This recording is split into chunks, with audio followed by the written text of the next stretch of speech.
In this video, I'm going to show you how to add Coinbase Wallet to CoinTracker. Now, the first thing you want to do, you want to go to the Wallets tab over here in your dashboard, and from here, you want to click on Add Wallet. Now, within the Add Wallet menu, you want to search for Coinbase Wallet. It should be somewhere here on the top. If it's not, just search for it, and then click on Coinbase Wallet. Now, here you can do a single address or multiple addresses, so it's completely up to you. I'm just going to do a single one right now, but if you do multiple, you'll be able to basically paste in multiple addresses at once, okay?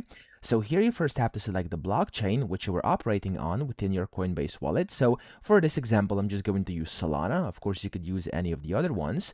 And then you have to basically paste in your public address. Now, the public address is basically your receiving address. So just go ahead and copy that from within your Coinbase wallet. And then you have to paste it in here like this. There we go.